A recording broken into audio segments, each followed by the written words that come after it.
Baik, Assalamualaikum warahmatullahi wabarakatuh. Kembali lagi dengan kami di channel Pusdatin BPKD Provinsi Lampung. Kali ini dalam video ini mungkin kita akan membahas beberapa fungsi dari laporan fungsional. Dan mungkin banyak yang bertanya, kenapa sih laporan fungsional saya ada nilai yang minus eh, atau fungsionalnya tidak cocok dengan LRA. Nah, mungkin untuk pembahasan kali ini kita akan membahas lebih ke laporan fungsional terlebih dahulu.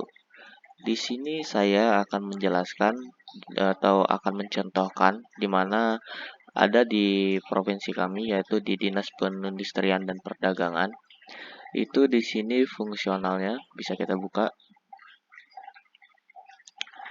Jadi laporan fungsional itu teman-teman ada di LPJ, terus di fungsional. Nanti di sini teman-teman diminta untuk memilih LPJ SKPD atau LPJ yang digunakan oleh bendahara pembantu.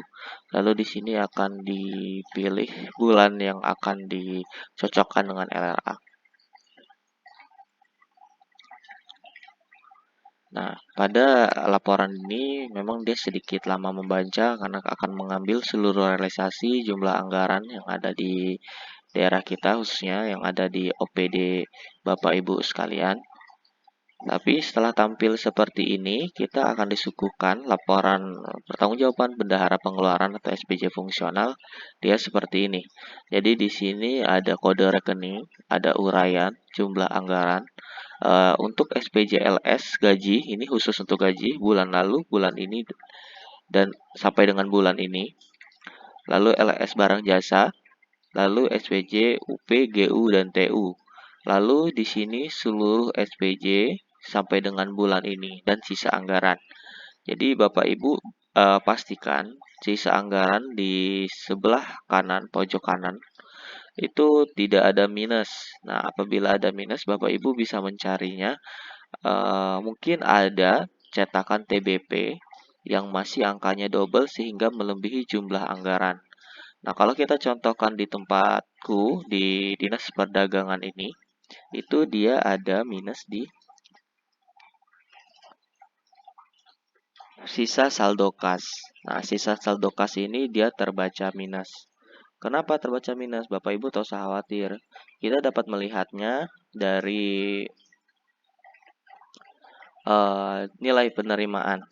Nah, kalau dilihat dari sini, Bapak Ibu sekalian, di dinas ini tidak ada nilai penerimaan. Nilai penerimaan ini didapat dari mana? Yaitu didapat dari nilai SP2D yang telah dicairkan.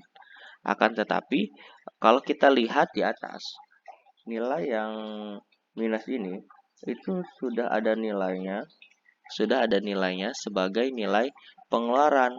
Ada rekapnya keluar nih, rekap pengeluarannya.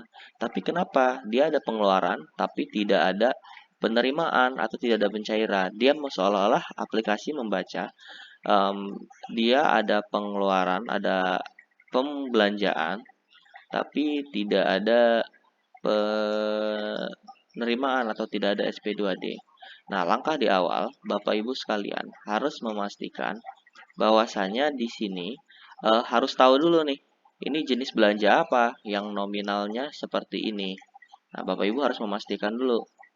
Saya punya bukti pengeluaran dengan nominal 747.272.657. Tapi saya tidak tahu ini nominalnya di apa. Nah, Bapak Ibu sekalian bisa memastikannya dari pengeluaran SPJ. Nah, di sini ada dua nominal, yaitu ada di GU dan ada di UP. Nah, mungkin kita memperhatikannya yang nilai TU dulu ya. Nilai TU. Nah, di sini ada nilai TU. Oke, saya simpan dulu di sini. Nah, di sini ada nilai TU sebesar 367.877.276. Nah, kita harus memastikan nilai TU ini dulu. Nilai TU ini ada di SPD, SP2D nomor berapa? Nah, senilai yang tadi. Berapa? 367, 877, 276. Nah, di sini kita bisa filter keterangannya, jenisnya, TU.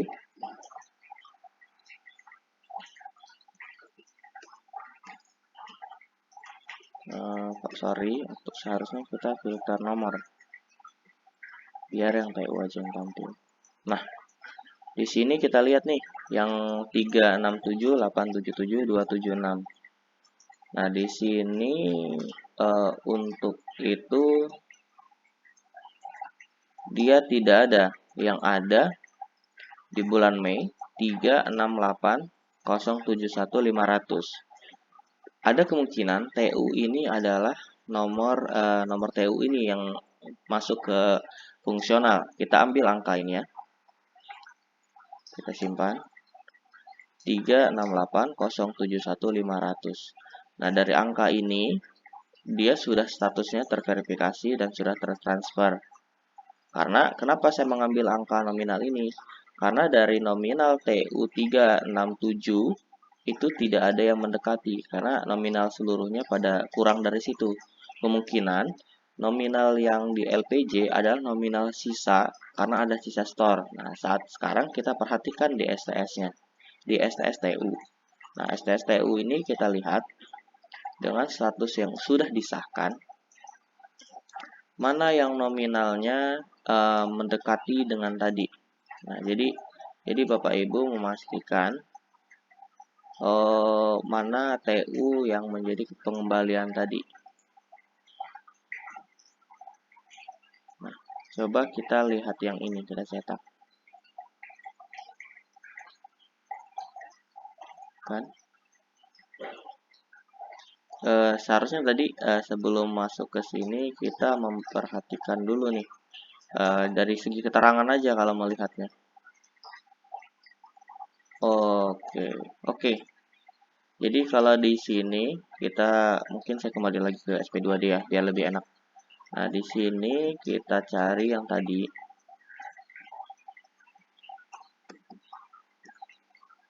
Nah, di sini jenis belanjanya sinkronisasi pelaksanaan pembangunan sumber daya industri.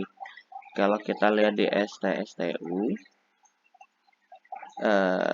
itu tidak ada karena dikasih status keterangan tidak ada dan kita tidak bisa lihat rekening. Nah, cara kedua kalau dari STSTU kita tidak bisa melihatnya, kita bisa melihat dari LPJ. Kita masuk ke LPJ TU, karena kalau sudah di STS kan pasti dia sudah di LPJ kan. Karena LPJ ini tidak bisa lanjut kalau kita belum membuat STS. Nah, di sini ada nominal 368071500 sesuai dengan nominal SP2D sebelumnya yang kita lihat. Sama kan? Nah, di sini kita bisa cetak. Nah, di sini nominalnya sama. Nah, di sini baru kita lihat nih